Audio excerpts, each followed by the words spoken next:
नमस्कार। भारत और कनाडा के बीच बिगड़े संबंध, ट्रूडो ने लगाए कड़े प्रतिबंध। क्यों परेशान हैं दोनों देश के लोग? भारत और कनाडा के बीच बढ़ते तनाव के बाद कनाडा में पढ़ने की इच्छा रखने वाले छात्र, कनाडा में रहने वाले भारतीय और उत्तरी अमेरिकी देशों में रहने वाले लोगों के परिवार काफी चिंतित हैं।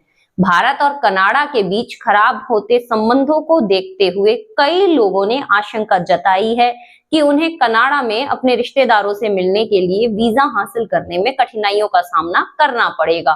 कनाडा की जासूसी एजेंसी कम्युनिकेशन सिक्योरिटी एस्टेब्लिशमेंट ने खतरा पैदा करने वाले देशों की सूची में भारत को शामिल किया।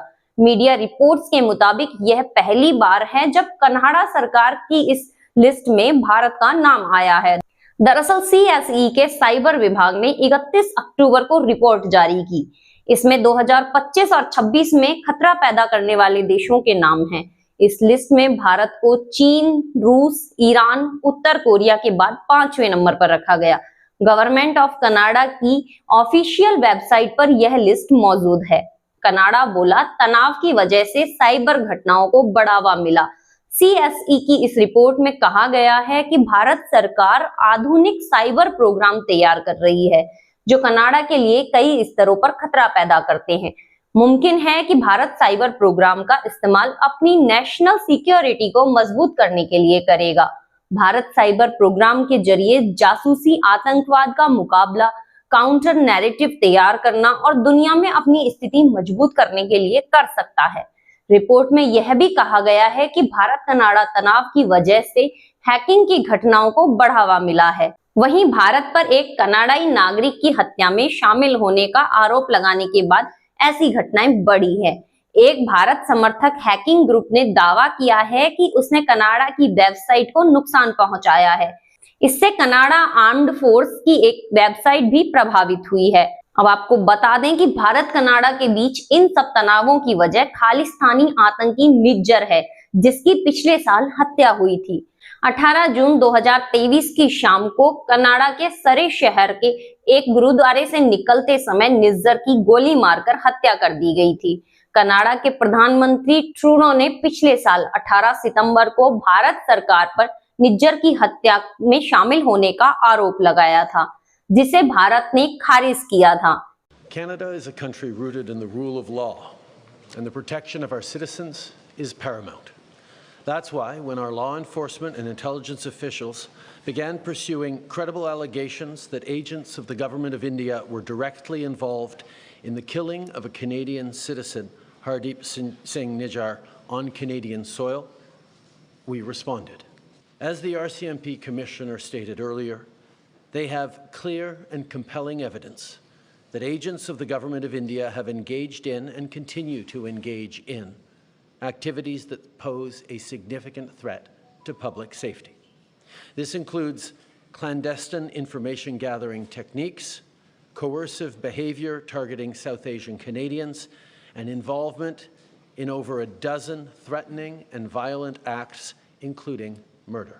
We will never tolerate the involvement of a foreign government threatening and killing Canadian citizens on Canadian soil, a deeply unacceptable violation of Canada's sovereignty. इसके बाद 3 मई को निज्जर की हत्या के 3 आरोपियों को गिरफ्तार किया गया। ये तीनों आरोपी भारतीय हैं। कनाडाई पुलिस ने कहा है कि इन पर पुलिस कई महीनों से नजर रखे हुए थी। उन्हें यकीन है कि इन्हें भारत ने निज्जर को मारने का काम सौंपा था। तब भारत ने इस मामले पर कहा था कि यह कनाडा का आंतरिक मामला है। हमारी योजना ऐसे नहीं होती। आपको लगता होगा कि लास्ट मोमेंट ऐसा कर दिया, लास्ट मोमेंट ऐसा कर दिया। ऐसा नहीं होता है जी। हम बहुत डिटेल में प्लान करके चीजों को ऑर्गेनाइज करते हैं। ट्रूडो सरकार के एक मंत्री ने कहा कि कनाडा में सिख अलगाववादियों पर एक्शन का आदेश अमित शाह ने दिया था। राइटर्स की रिपोर्ट के मुताबिक कनाडा के विदेश उप मंत्री डेविड मॉरिसन ने मंगलवार को एक संसदीय पैनल में यह बयान दिया। मॉरिसन ने संसदीय पैनल में कहा कि उन्होंने अमेरिकी अखबार वॉशिंगटन पोस्ट को बताया था कि इस मामले में भारत के गृह मंत्री शामिल हैं। मॉरिसन ने कहा कि अमेरिकी अखबार को भारत कनाडा मीटिंग से जुड़ी जानकारी उन्होंने ही दी थी। मॉरिसन ने कहा कि वॉशिंगटन पोस्ट के पत्रकार ने मुझे फोन किया और पूछा कि क्या यह अमित शाह वही शख्स है। मैंने कहा कि हाँ, यह वही है। हालांकि इस दौरान मॉरिसन यह नहीं बता पाए कि उन्हें अमित शाह को लेकर यह जानकारी कैसे मिली। यह पहली बार है जब कनाडाई अधिकारी ने खुलकर भारत सरकार के किसी मंत्री का नाम लिया है। इससे पहले 16 अक्टूबर को जस्टिन ट्रूडो ने एक आयोग के सामने कहा था कि पिछले साल सितंबर 2023 में जब उन्होंने हरदीप सिंह निज्जर की हत्या में भारतीय एजेंट्स के शामिल होने का आरोप लगाया था, तब उनके पास केवल खुफिया जानकारी थी, कोई ठोस सबूत नहीं था।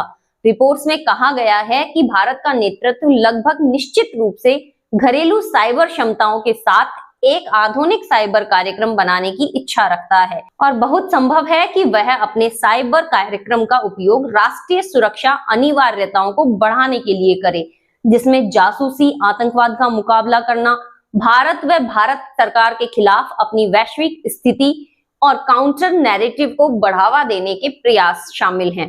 यह ट्रूडो सरकार का भारत के खिलाफ नया हमला है। इससे पहले अक्टूबर में कनाडा ने भारत के उच्चायुक्त संजय कुमार वर्मा को हरदीप सिंह निज्जर हत्याकांड के मामले में पर्सन ऑफ इंटरेस्ट घोषित किया था, जिसके बाद भारत ने वर्मा सहित 6 राजनयिकों को वापस बुला लिया था।